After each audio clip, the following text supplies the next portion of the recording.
What's up, everybody? I'm really excited about this review. This is the Disc King Lex. Our friend the Disc King, he's been a long-time supporter of my channel here.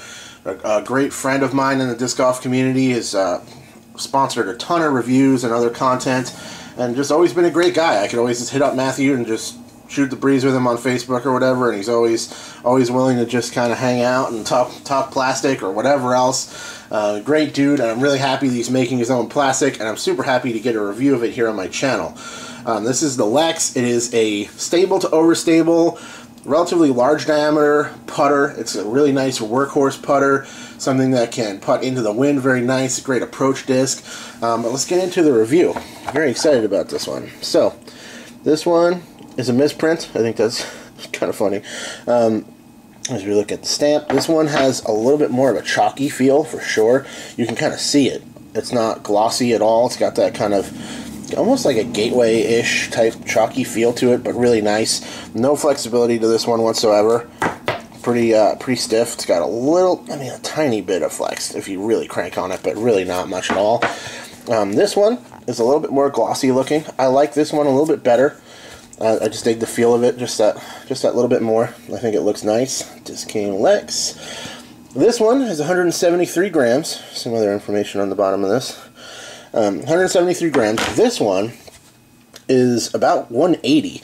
So since it's a larger diameter disc, more similar to like a mid-range in diameter, it can actually be molded in these heavier weights, which I think is a really nice attribute, especially for a stable to overstable putter. You can get this thing in a nice max weight of 180 grams, therefore it's going to be more resistant to the wind, and just have that really consistent flight path to it. And even as you beat it in, it will stay heavy, even if it gets beat up and loses some grams from taking little chunks out of it here and there. It'll still be a nice heavy disc for you that'll have that consistent finish and flight to it. Pretty board flat across the top for both of these, as you can see. Dead flat. Here's a look at the rim profile. It's got a pretty smooth, rounded edge. Feels good in the hand to me. It's relatively deep, I would say. Not like a shallow disc. It kind of feels like somewhat of like a kind of a traditional frisbee type profile to it in the hand for me. Doesn't have a very beefy rim or anything. Not too much mass in here. A little bit deep. You can see a nice, smooth, rounded profile. Board flat top. This one has a nice feel as well. It's still slightly chalky, but not as much as this one over here. But it has a good feel. I like it. It's really bright. When you get this thing out in the sun, this particular white is really bright, stands out nicely against the grass. So let's talk about the flight of these things. Quite stable, not exactly overstable, but they have a lot of turn resistance. They're not something that really flips up and rides for me, as just holds the angle. They work great on drives, although they're not terribly far-flying putter, in my opinion, in my experience with them so far.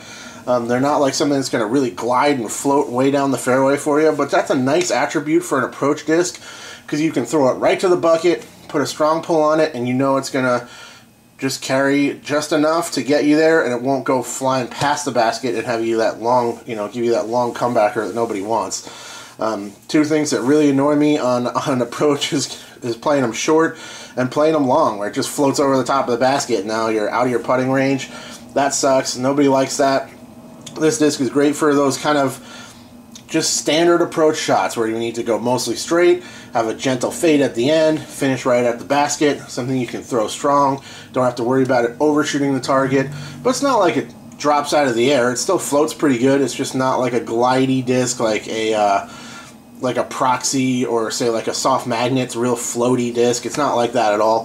This thing can handle some pop to it, so I think it could be a good overall approach disc and short range driver for more experienced players, but I really think all players can enjoy this thing in and around the basket, mostly as a short range utility disc to get you close up to the basket. And it's a solid putter. If you like a little bit more stable putter with a flat top feel, this nice kind of chalky stiff plastic, they're really just solid workhorse discs. I think it's a great idea to bring your first disc out onto the market as a putter, because it's something that anybody can use. It's a solid disc. I definitely recommend checking it out, especially if you're interested in getting one in the higher weights. I've also heard that Matthew's done some runs that are really lightweight as well, like under 150. So yeah, get in touch with him on Facebook. Hit up the Disc King. I believe these are available on Basket Bashers as well, another sponsor here on the channel. So a lot of love out there. Definitely check him out. That's my review on the Disc King Lex. I will check you later. Cheers.